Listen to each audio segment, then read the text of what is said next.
Again, in Holdren's world, there are two main evils. One is overpopulation, the other is industrial pollution.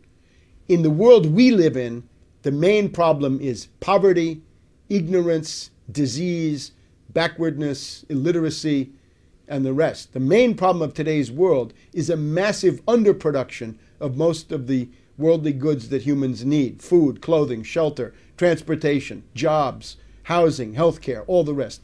All of that is lacking.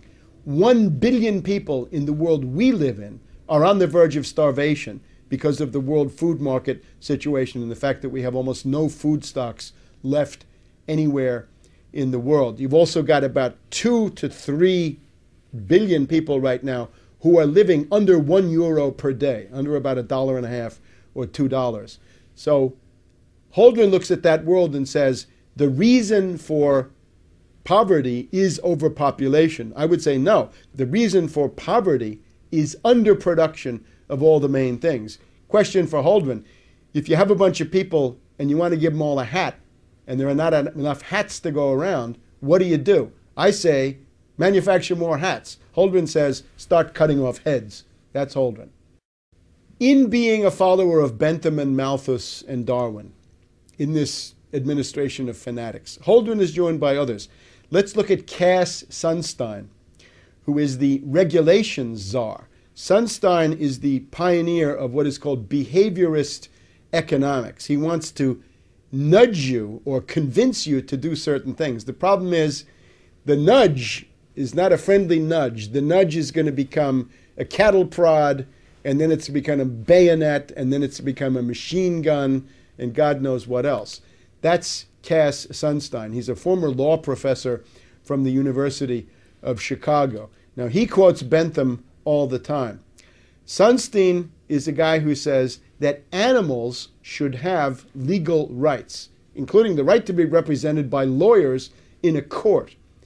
Now, Sunstein, by most people's standards, would be quite extreme. But in the Obama administration, Sunstein is a moderate. Sunstein wants to give legal rights to animals. Holdren wants to give legal rights to trees so that they could be represented by lawyers and they could block development projects because you need more trees. Well, again, I'm all for trees. You want more trees, plant them. During the New Deal, we had something called the Shelter Belt that planted a couple of 100 million trees across the midsection of the United States as an attempt to make the climate better. It was an attempt to deal with the Oklahoma Dust Bowl of the 1930s. The way you do that is to plant trees. Trees are fine, but again, with Holdren, we're going to have trees represented by lawyers stopping human needs from being realized. Generally speaking, the Malthusian, zero-growth, radical environmentalist, ecological extremist movement of the late 60s and early 70s is the precursor that prepares the ground for the radical deindustrialization of the United States in the late 70s and then into the 80s, the so-called Great U-turn, where the U.S. goes from being an industrial power to being a post-industrial rubble heap. Key moment is 1968 with the foundation of the Club of Rome, Aurelio Pache and Alexander King. Alexander King once admitted that the whole purpose of the ecological movement was to stop the economic development of the third world and make sure that there would be fewer brown and black people in the world, because this was a problem for the Anglo-Saxon master race, the way he looked at it. 1972, you've got this tremendous work of charlatans and crackpots, Meadows and Forrester, The Limits to Growth, which was that the world really should have ended already because the raw materials are being exhausted at such a rapid rate. So out of that, you get the green movement, the greening of America, and the coming of something that you didn't have before, was a mass constituency for radical environmentalists. In particular, Malthus used to be a dirty word among leftists because he was considered a British imperialist.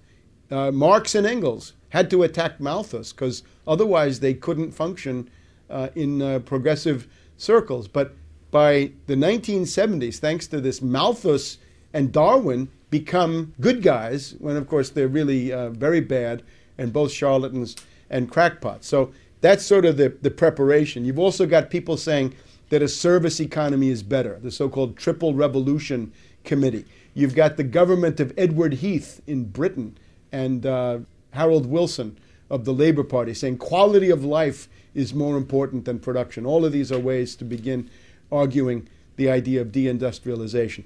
The way you get it, though, big time in the U.S. is Paul Adolph Volcker of the Trilateral Commission, appointed by Jimmy Carter of the Trilateral Commission. And what Volcker then does is he gets the Federal Reserve and he raises interest rates to unprecedented levels, a 22% prime rate, meaning that for most people the interest rates were 30% or even more. And that's for mortgages, for various kinds of business financing and so forth. What Volcker was able to do was to essentially destroy the industrial base of the United States. It became impossible to produce with credit costing that much. Some people compared this to Keynes, right? Keynes said, well, let's have inflation as a cure for depression. And Volcker came back with, no, let's have depression as a cure for inflation. And that's pretty much what he did. He pitched the United States into an industrial depression, which has never ended, wiped out large parts of basic industry, steel mills, chemical, rubber, and all the rest.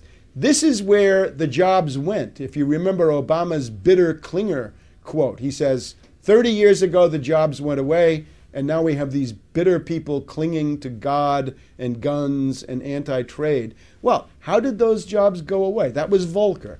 The industrial base of the U.S. was gutted and destroyed by Volcker, and with the environmentalists there, this could be greeted as something good. The resistance to this in the Democratic Party was paralyzed because, well, it's a good thing after all. We won't have any more smokestacks. Well, instead of smokestacks, you're going to have a declining standard of living, and this is what goes together with it.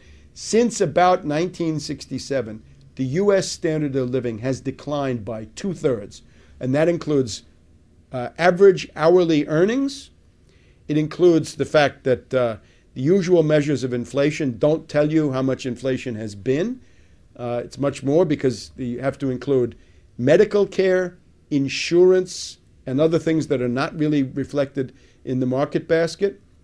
You're working about 6 weeks more per year. So you've got a longer work day, a longer work week, and a longer work year. Vacations shrink, and the work year is extended by about 6 weeks altogether. The other thing that you've got is your commute is much further, and you're sitting in traffic for a total of about 2 to 3 weeks just sitting there, in addition to whatever the length of your commute would be. If you add all of that together in terms of the burden of economic life on the average standard of living and quality of life, you will find that the U.S. standard of living has indeed declined by 2/3. You can look on shadow government statistics. Their index confirms my finding. It goes from about 300 in the late 60s, early 70s to about 100 today, meaning you've lost 2/3 of your standard of living. So deindustrialization leads to immiseration. It means that the middle class standard of living is destroyed. You've also got more people working. It's not enough for the husband to work. The wife has to work. The kids have to work. The husband has to work 2 jobs. The wife 2 jobs, and all this that everybody knows about. So that is what deindustrialization has done. And that would have been difficult to do without the ideological preparation of green fanatics like Holdren, Ehrlich, Paddock, Meadows and Forrester, the Club of Rome, and collected charlatans and extremists of the 1960s into the 1970s. The disease that we're talking about is not limited to the U.S. Actually, it really originates in Great Britain with these people like Bentham and Malthus and Darwin. One of Gordon Brown's aides was recently so indiscreet as to say that they were talking about cutting the population of the British Isles by 30 million people. Now, that's way more than Hitler could have accomplished. And what it shows, again, is the anti-human fanaticism, the genocidal fury of the Anglo-American ruling elite, that they hate people and they're determined to exterminate people, and that's what they're into. And if you want to live with a ruling class like that, it's going to be nasty, brutish, and short. The origins of eugenics, racist thinking, race science in the U.S. go back in particular to the Harriman family. Averell Harriman was the son of Harriman, the railroad builder, who had been attacked publicly by Theodore Roosevelt as a robber baron, as a public menace. So Harriman, as a parvenu, new money, who had to go to Oxford and talk to old money, he had a tremendous identity crisis and sense of personal insecurity. So what he wanted to do was to create himself a wonderful race pedigree, that he too was part of the Anglo-Saxon master race. So his wife contributed to this famous gathering at the American Museum of Natural History, which was attended by Nazis as well as British and other race scientists, meaning charlatans and proto-genocidalists, who came together with the idea of improving the race. So U.S. states got into the business of sterilizing people, denying marriage licenses. You have these stories, the Kallikaks and the Jukes in New York State and similar things. The Nazis actually said, the U.S. has beaten us to the punch in terms of eugenics measures. So in some ways, they were actually following in the footsteps of what Harriman and this faction had done in the United States. Now, Bush the Elder, in his first congressional term, when he was representing River Oaks, Houston, Texas, elected in 1966, it was a district that had to be tailor-made, designed for him, as part of a redistricting, so he could finally get elected after he failed to get into the Senate from Texas against Yarborough in 1964. Bush became the champion of eugenics. He brought in Shockley, Herenstein, and these other fanatics, right? The sort of bell curve school, the precursors of that. In other words, people who talk about racial inferiority of the non-white races and things of this sort.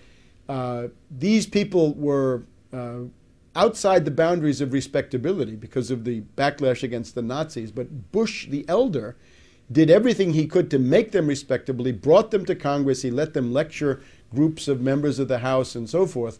So much so that Wilbur Mills, the head of one of the key House committees at the time, coined the term "Rubber's Bush." That George Bush the Elder was so interested in contraception for the lower orders that he was Rubber's Bush. Now, the idea that I think with Bush the Elder was he believes in the Anglo-Saxon master race. The problem is if you believe in that, you got a problem of numbers because there are so many other people who are not part of this. So what are you going to do? You've got to do something to limit the population growth and probably turn it around among the non-white populations in particular. So I think that is the one thing that Bush the Elder actually believes in as a fixed point of ideology.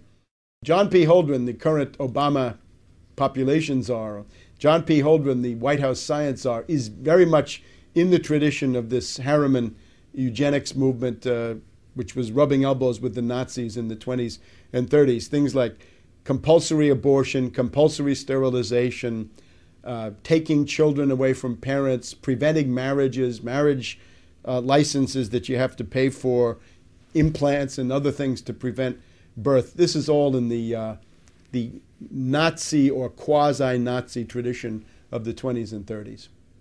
The mentality of oligarchy does not change. We have to remember that as long as there are human individuals, you're going to have the one, the few, and the many. There's going to be one person, small groups of people, and large masses. So this is always going to be with you. These are ontological categories of human existence.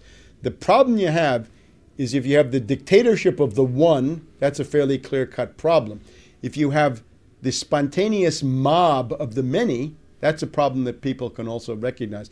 But what you tend to have in human civilization is the rule of the few, the oligarchy, the iron law of oligarchy, studied by German sociologists in the late 1900s. Now, the purpose of an oligarchy is really only one thing. A tyrant can have a project.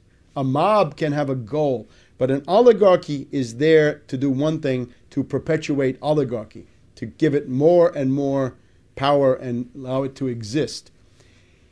The mentality of oligarchy always depends on the idea that there's an elite and a mass. And there can't be anything in between. There's really no room for a middle class in oligarchy.